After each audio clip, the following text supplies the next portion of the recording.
जन्म नाही पुन्हा।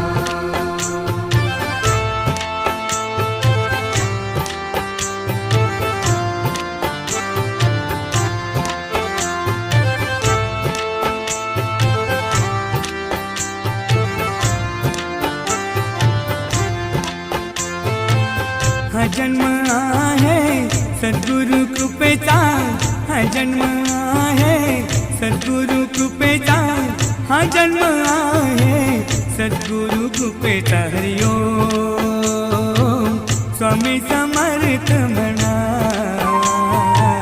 हा जन्म